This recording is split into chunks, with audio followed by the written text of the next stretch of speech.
역대상 22장 11절부터 13절 말씀 우리 함께 읽었습니다. 우리가 지난주에는 상황이 복잡해질수록 본질로 돌아가서 기도해라, 그 말씀 우리가 함께 나눴었는데요. 예수님은 한적한 곳으로 나아가서 기도하셨습니다. 우리 인생에도 나만의 한적한 곳이 필요합니다.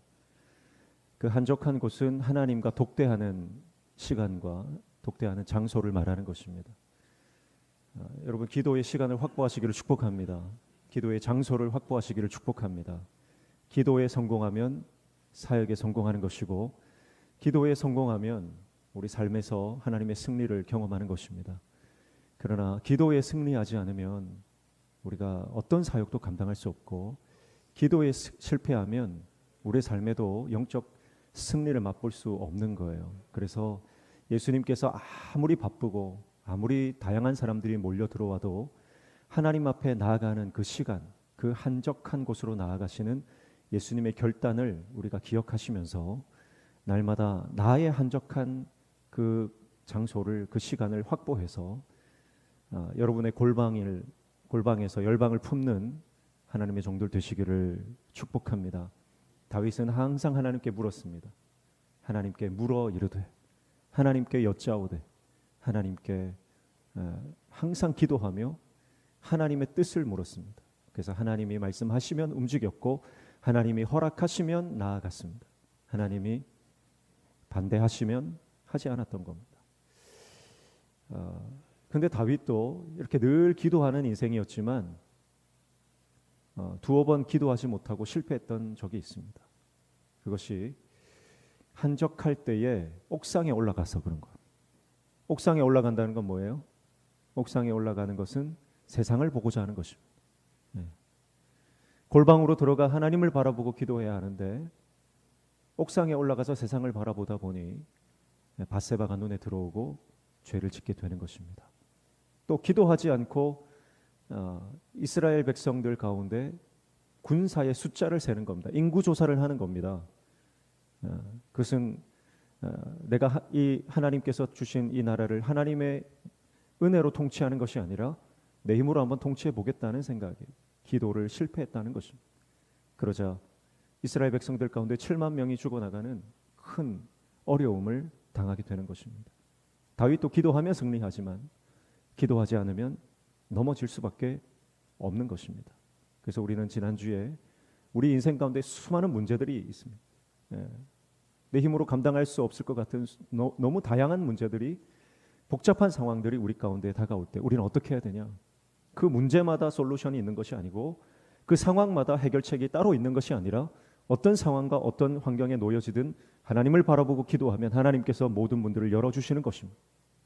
오늘 저와 여러분이 그렇게 기도에 승리하는 기도의 사람들 다 되시기를 축복합니다. 원수는 기도하지 못하게 합니다. 기도의 자리로 나아가지 못하게 합니다. 기도의 자리가 아니라 원망의 자리로 나아가게 합니다. 기도의 자리가 아니라 불평의 자리로 나아가게 합니다. 이성적이고 합리적인 이유들을 우리에게 주면서 논리적인 사고를 하게 합니다. 그러나 기도는요, 초논리적인 것입니다. 초현실적인 것입니다.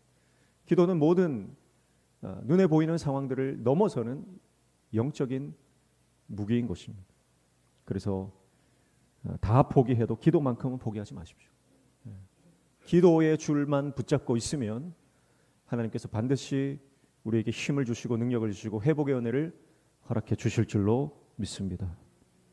우리 지난주에 그래서 기도하여서 승리하자 그랬는데, 한 주간 동안 다 기도로 승리하셨습니까? 이번 한 주는 기도로 승리하시기를 축복합니다. 우리가 말씀에 붙잡히는 방법은 하나님 앞에 나아가 기도하는 것 외에는 없습니다. 기도하다 보면 성령께서 우리 가운데 갈망을 주시는데요. 어떤 갈망을 주시냐면 말씀을 읽고 싶은 갈망이에요. 내가 읽으려고 해도 이 말씀이 억지로 읽으면 안 읽어집니다. 말씀 읽으려고 작정을 하고 연초에 일독하겠다 작정하신 분들 계시죠? 성경책만 펴면 잠이 오시죠? 내 힘으로 안 되는 거예요. 내가 주님 붙잡고 기도할 때 성령께서 우리 가운데 말씀을 읽고자 하는 갈망을 주시고, 내가 기도에 더 깊은 자리로 나아가고자 하는 그 갈망을 주시고 내가 복음을 전해야 되겠다는 갈망을 주신 분이 성령님입니다. 성령 충만한 사람을 어떻게 구분할 수 있냐면 그 안에 있는 소원, 그 안에 있는 갈망이 뭔지를 보면 알 수 있어요.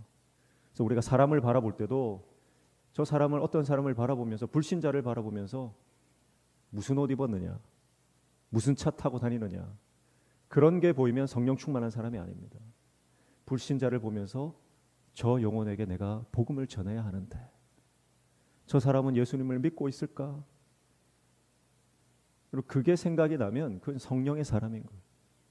내 안에 성령님이 충만히 임재하시고 역사하셔야 내가 하나님의 사람 되는 것이고 내가 이 땅에 속한 자, 육에 속한 자가 아니라 하늘에 속한 자로 영에 속한 자로 살아가게 되는 줄로 믿습니다. 네. 성령 충만하시기를 축복합니다. 기도의 사람 되시기를 축복합니다. 네. 기도하지 않고 승리하는 사람 단 한 사람도 없어요. 네. 넘어지고 자빠지고 시험 드는 사람들은 보면 다 기도의 자리에서 실패하는 거죠. 오늘 본문으로 돌아갑니다. 오늘 본문은 다윗이 그 아들 솔로몬에게 성전 건축을 부탁하는 본문입니다. 근데 그냥 부탁하는 것이 아니라 그 솔로몬을 축복하면서 사명을 전수하고 있는 것을 볼 수가 있습니다. 다윗은 하나님을 너무 사랑했던 사람.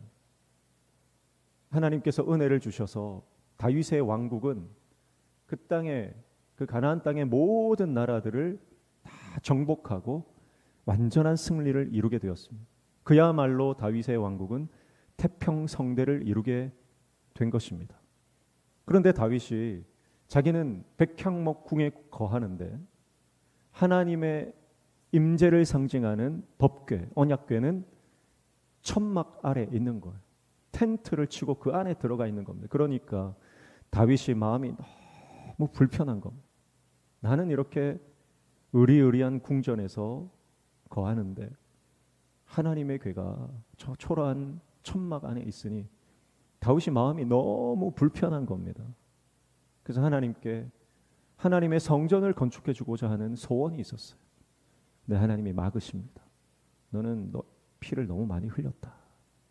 너의 손에 피가 너무 많이 묻어서 나는 너가 아니라 너의 아들을 통해서 나의 성전을 건축하도록 하겠다. 근데 다윗이 그 하나님을 향한 사랑과 하나님을 향한 그 마음을 하나님이 너무 기뻐하셨습니다. 하나님은 다윗의 마음을 너무너무 기뻐하셨어요. 다윗이 단순히 하나님의 성전을 건축하는 그것을 자기 과시적인 자기의 왕국의 어떤 위엄을 뽐내고자 하는 것이 아니라 순전한 마음으로 하나님께서 거하실 그 처소를 마련하고자 했던 사랑의 마음이었습니다. 하나님 그 마음을 너무 기뻐하셨고 다윗은 하나님 마음에 합한 자다. 하나님 그렇게 말씀하셨는데 그 말은 다시 말하면 하나님의 마음을 알아주는 사람이라는 거예요. 오늘 저와 여러분이 하나님의 마음을 알아주는 사람 되시기를 축복합니다. 하나님은 여전히 구원받지 못한 백성들을 어떻게 하면 저 버려진 백성들을 다시 되찾아올까? 하나님은 늘 거기에 마음이 가 있습니다. 연약한 사람들, 쓰러진 사람들, 넘어져서 일어날 수 없는 고통 가운데 있는 사람들을 향해 항상 하나님은 그 마음을 쏟고 계신데 그 아버지의 마음을 알아주는 사람을 찾고 계십니다. 다윗은 하나님의 마음을 너무 잘 알았던 사람. 그래서 솔로몬을 통해서 하나님께서 성전을 건축하겠다 그렇게 말씀하셔서 다윗은 성전을 건축할 수는 없지만 아들 솔로몬이 성전을 건축할 수 있도록 모든 것을 다 예비하는 것입니다. 그래서 성경 역대상 말씀에 보면 죽기 직전까지 다윗은 자기가 할 수 있는 모든 하나님을 위한 사역을 감당하고 죽는 겁니다. 그리고 솔로몬에게 성전 건축의 그 사명을 전수하고 있는 것을 볼 수가 있습니다. 성경을 보면 그 성전이 솔로몬 성전이 건축되는 장소가 어디냐면 오르난의 타작마당이다 그랬습니다. 오르난의 타작마당. 이 오르난의 타작마당이라고 하는 것은 굉장히 영적인 큰 의미가 있는데 세 가지 정도를 살펴보면 첫 번째는 여부스 사람 오르난이다 그랬어요. 여부스는 가나안 족속입니다. 그러니까 오르나는 이방인이에요. 이방인이 소유한 그 땅에, 그 타작마당에 하나님께서 하나님의 성전을 건축하신다 하는 것은, 여러분, 이것은 굉장히 큰 영적 의미가 있습니다. 여러분, 버림받은 사람, 소외받은 사람, 주목받지 못하는 그 사람의 땅에 하나님의 거룩한 성전을 세우신다는 것은, 여러분, 여부수라고 하는 것은 짓밟혔다는 뜻이거든요. 여러분, 우리 인생이 그렇지 않습니까? 우리 인생도 버림받고 볼품없고 주목받지 못한 우리를 하나님께서 선택하셔서 우리를 하나님의 성전 삼으시고 우리를 하나님의 거룩한 자녀로, 하나님의 신실한 동역자로 우리를 삼아주시고 우리를 통해 하나님의 일들을 이루시는 것입니다. 그러니까 여러분, 우리가 하나님의 그 은혜 아래 있을 때 나는 아무 소용이 없는 사람입니다. 나는 쓰임받을 수가 없습니다. 그런 말을 할 수가 없는 거예요.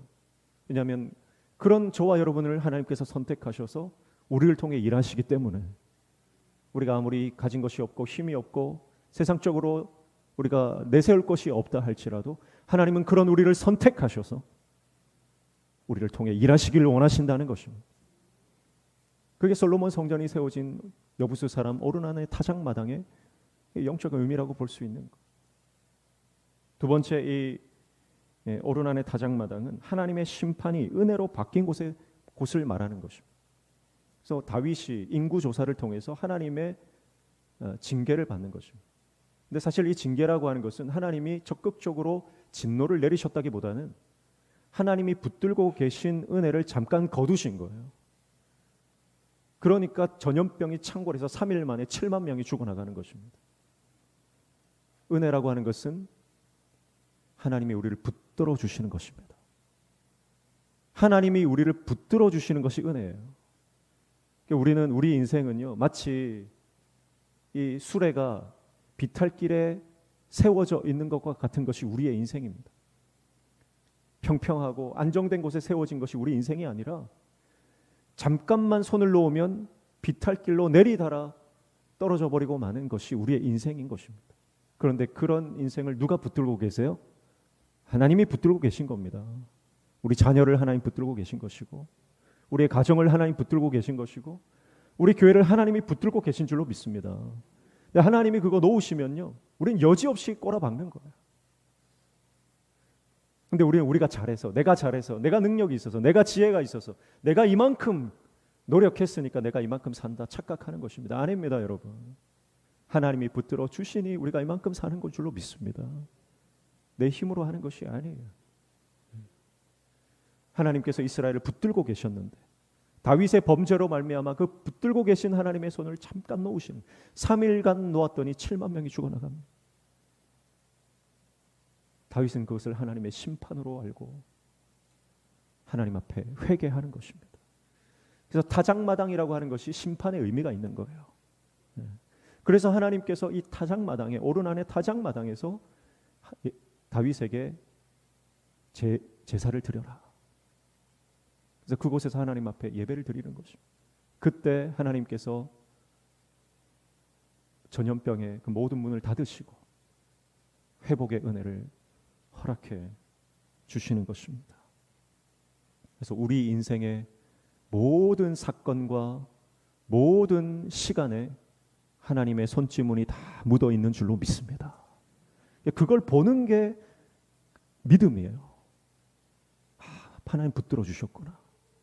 하나님이 지금도 나와 함께 하시는구나. 그걸 깨닫는 것이 믿음이고, 그걸 보는 것이 바로 우리의 신앙이라는 것입니다. 믿음이 없는 사람들은 그게 보이지 않습니다. 오늘 저와 여러분의 영안이 열려지시기를 축복합니다. 그래서 내 인생 가운데 하나님의 손길이 닿지 않은 곳이 없다는 것을 깨닫고, 하나님 오늘도 나를 붙들어 주시고, 하루를 시작할 때 오늘도 우리 자녀들을, 우리 후손들을, 우리 식구들을 붙잡아 주시고, 우리 믿음의 식구들, 우리 성도들을 주님 붙잡아 주십시오. 그렇게 기도하며 나아가는 저와 여러분 되시기를 축복합니다. 솔로몬 성전이 건축된 이 오르난의 타작마당, 세 번째 의미는 순종의 제물이 드려진 곳이라는 의미가 있습니다. 다윗은 여기에서 번제와 화목제를 드립니다. 하나님이 그 예배를, 그 제사를 받아주십니다. 번제와 화목제를 드릴 때는 반드시 이 번제라고 하는 것은 헌신을 의미하죠. 완전한 헌신. 그래서 제물을 다 태워드리는 거예요. 그게 번제입니다. 온전한 헌신을 의미하는 것이고, 그리고 화목제를 드리는데 화목제는 하나님 앞에 일부만 태워드리고 나머지는 제사를 드린 식구들, 그 모든 이웃들과 함께 나눠 먹는 것입니다. 이게 십자가를 의미하죠. 위로 하나님 앞에 헌신하고 옆으로 이웃을 사랑하는 십자가의 이 원리가 다윗의 이 예배 가운데 들어있는 겁니다. 그런데 여러분, 이 여부스 사람 오르난의 다장마당이 이 창세기에 가면 아브라함이 여기에서 하나님께 이삭을 바친 곳입니다. 그래서 역대하 3장 1절에 보면 그곳이 모리아 산이다 그랬어요. 모리아 산이다. 그러니까 아브라함이 이삭을 바친 그 순종의 제사가 있었던 그 자리에서 다윗이 다시 하나님 앞에 예배를 드리고 그곳이 하나님의 성전이 건축되어지는 것입니다. 그러니까 여러분, 교회는 어떤 곳입니까? 온전한 헌신이 있는 곳입니다. 성도들 간의 깊은 교제와 사랑이 있는 곳입니다. 그게 교회입니다. 단순한 사교 모임도 아니고, 교회는 어떤 계모임이 아니고, 교회는 어떤 종교 시스템이 아니라는 거예요. 하나님 앞에 온전한 헌신과 십자가를 붙들고 그 십자가로 이웃을 사랑하는 현장이 바로 교회라고 하는 것입니다. 그리고 이 모리아산, 이곳은 바로 예수 그리스도께서 십자가를 지고 걸어가신 골고다가 있는 곳입니다. 그곳에 솔로몬 성전터가 세워지는 것이죠. 그래서 다윗은 이 성전터에서 기도가 회복되는 것입니다. 그리고 예배가 회복되는 것입니다. 잠깐 다윗이 교만에 빠져서 인구조사를 하고 하나님 앞에 호되게 영적인 훈련을 받는데, 하나님 앞에 예배함으로 기도가 회복되고 예배가 회복되고 그의 삶이 다시 하나님의 관계가 회복된 그 자리에서 하나님은 성전을 세우셨다라고 하는 것입니다. 그리고 오늘 말씀해 보니까 이 다윗의 영적 회복이 무엇으로 이어지냐면 그 아들 솔로몬 자녀를 향한 영적 축복으로 이어진다는 것을 오늘 말씀을 통해 볼 수 있는 것. 여러분, 그러니까 여러분, 우리 자녀들이 복 받으려면 먼저 우리 부모 세대가 하나님 앞에 영적으로 회복돼야 될 줄로 믿습니다. 내가 먼저 하나님 앞에 회복이 되면 나의 예배가 회복되고 나의 기도가 회복되고 나의 사명자의 전도자의 삶이 회복될 때 여러분, 우리의 그 영적인 하늘의 복이 자녀들에게 흘러간다는 것입니다. 내가 자녀들에게 퍼줄 게 없으면 자녀들이 그 영적인 축복을 받을 수가 없는 것이죠. 먼저 내 샘이 흘러 넘쳐야 되는 것입니다. 내가 하늘의 복을 먼저 받고 내가 먼저 회복이 되어야 내가 받은 그 하늘의 축복을 자녀들에게 전수해 줄 수 있다라고 하는 것입니다. 그래서 다윗은 하나님 앞에 온전히 다시 그 관계가 회복되고 난 이후에 솔로몬에게 사명을 전수하며 영적인 축복을 하고 있는 것을 볼 수가 있습니다. 오늘 다윗의 이 축복인데요, 다윗의 축복의 내용을 세 가지 정도 살펴보면 첫 번째 11절 보십시오. 11절 보면 이렇게 말씀합니다. 이제 내 아들아, 여호와께서 너와 함께 계시기를 원하며 내가 형통하여 여호와께서 내게 대하여 말씀하신 대로 내 하나님 여호와의 성전을 건축하며 그랬습니다. 다윗이 솔로몬에게 첫 번째 했던 축복의 내용은 바로 하나님이 너와 함께 하실 것이다 하는 함께 하심의 축복이었습니다. 함께 하심의 축복. 여러분, 그리스도인은 무엇이 되느냐보다 중요한 것이 바로 주님과 동행하느냐 하는 것이 가장 중요한 것입니다. 하나님과 함께하는 사람은 어디를 가나 승리하는 것입니다. 하나님과 함께하는 사람은 어디를 가든 하나님의 영광을 드러내는 것입니다. 하나님과 함께하는 것이 오늘 말씀의 형통이다, 그렇게 말씀을 하고 있습니다. 여러분, 내가 원하는 대로 뜻이 잘 풀리는 것이 형통이 아니고 내가 계획했던 것들이 내 뜻대로 잘 이루어지는 것이, 그것이 형통이 아니라 오늘 다윗은 그 아들 솔로몬에게 하나님이 너와 함께 하심이 그것이 곧 형통이다, 그렇게 말씀하고 있는 것입니다. 창세기 39장 2절 말씀에 보면 하나님이 요셉과 함께 하셨다는 내용이 나옵니다. 창세기 39장 2절 성경에 있는 분들 한번 찾아보시죠. 창세기 39장 2절 말씀 찾으신 분들 함께 읽습니다. 여호와께서 요셉과 함께 하심으로 그가 형통한 자가 되어 그의 주인 애굽 사람의 집에 있으니. 아멘. 여러분, 요셉은 형통한 인생을 살았습니다. 그런데 그 형통의 비결이 어디 있습니까? 하나님이 함께 하셨다는 것입니다. 다른 게 형통이 아니에요. 여러분, 요셉의 삶이 형통한 삶입니까? 끝에 가서 역전되었을 뿐이다. 우리는 그렇게 생각할 수 있잖아요. 사실 요셉의 인생을 보면 버림받고 팔려가고 종이 되고 감옥에 갇히고 그런 인생을 누가 형통한 인생이라고 말할 수 있습니까? 그런데 성경은 달라요. 성경은 감옥에 갇히고 종이 되고 팔려가고 배신당한 그 인생을 형통한 인생이다 그렇게 말합니다. 왜요? 하나님이 함께 하셨기 때문에, 그분과 동행했기 때문에. 여러분, 우리의 인생이 가는 길이 막히고 사람들이 나를 버리고 배신을 당하고 뒤통수를 맞고 내가 하는 일들이 잘 풀리지 않아도 하나님이 함께 하시면 그 인생은 형통한 인생인 줄로 믿습니다. 그러니까 우리가 구해야 할 것은 하나님 이것도 해결해 주시고 저것도 잘 되게 해주시고 이 길도 열어주시고가 아니라 하나님 나와 함께 해 주옵소서.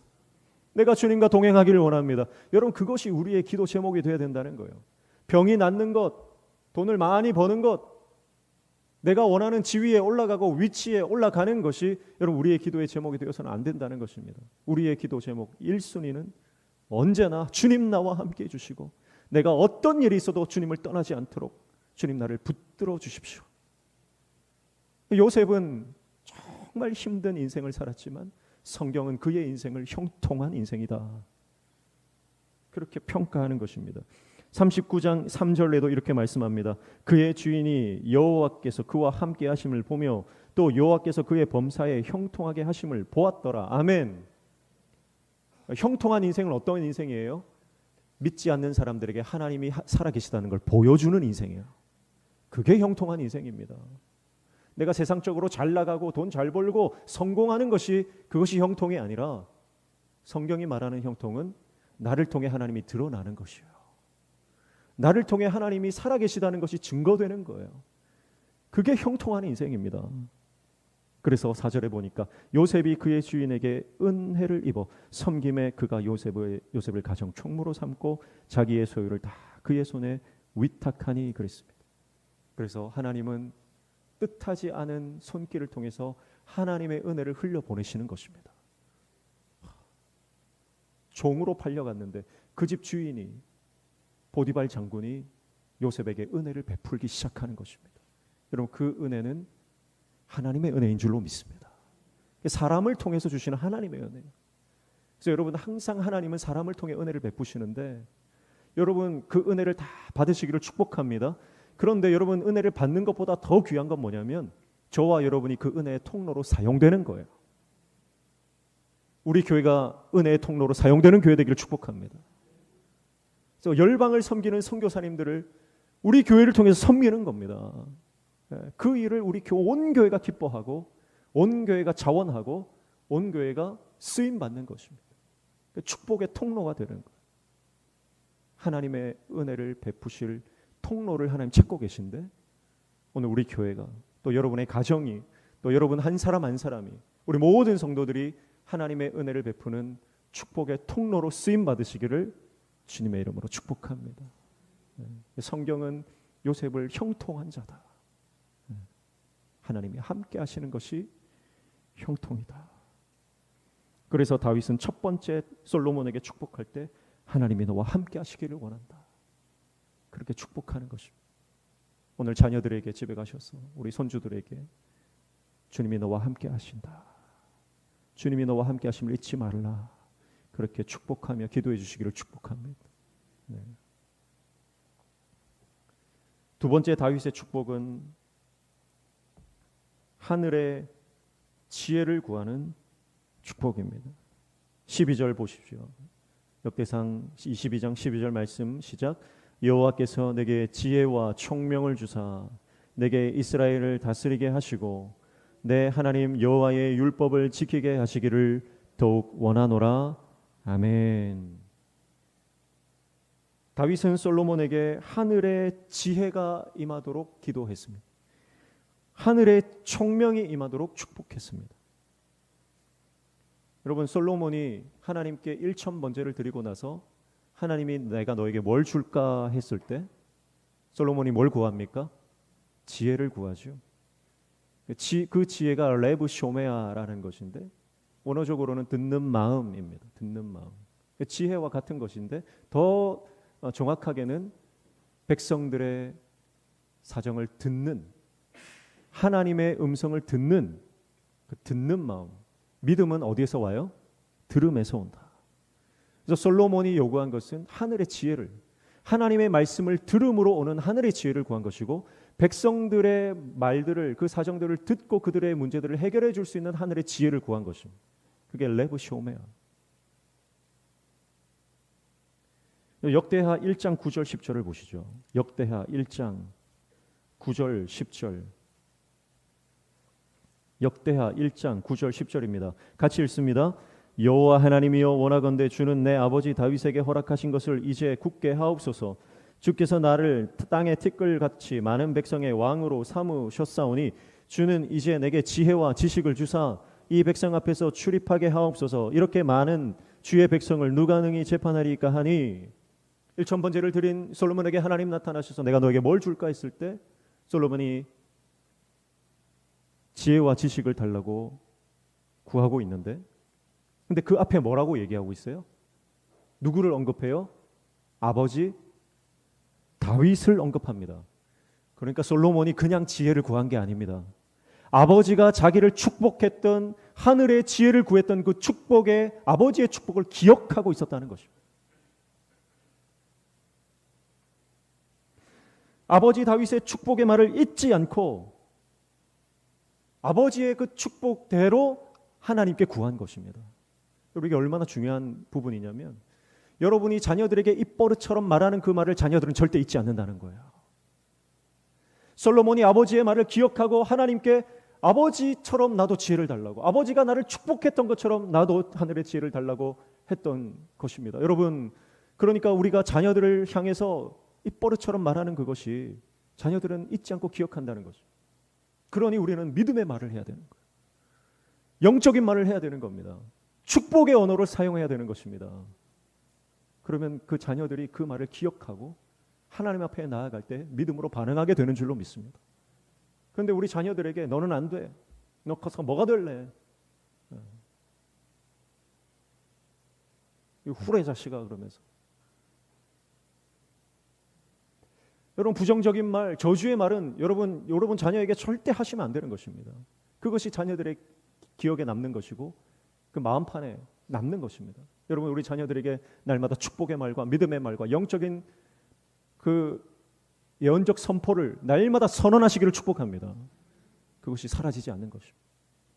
오늘 솔로몬은 아버지 다윗에게 축복의 말을 잊지 않고 하나님 앞에 구하고 있는 것입니다. 다시 본문으로 돌아와서 다윗의 축복 세 번째는 하나님의 말씀대로 살아라는 축복입니다. 22장 12절 하반절부터 13절 보니 이렇게 말씀합니다. 내 하나님 여호와의 율법을 지키게 하시기를 더욱 원하노라. 그때 내가 만일 여호와께서 모세를 통하여 이스라엘에게 명령하신 모든 규례와 법도를 삼가 행하면 형통하리니 강하고 담대하여 두려워하지 말고 놀라지 말지어다. 아멘.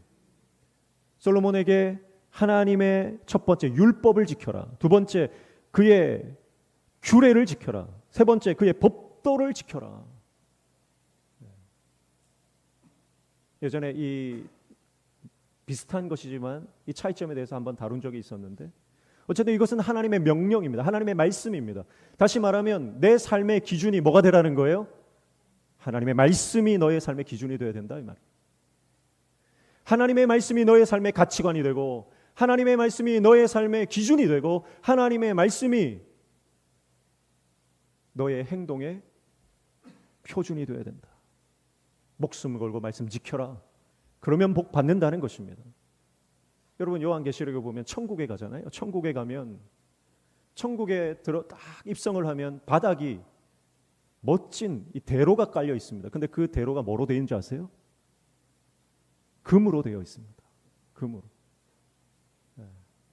금으로 되어 있다는 거예요. 근데 그 금이 그냥 금이 아니라 무슨 금이에요?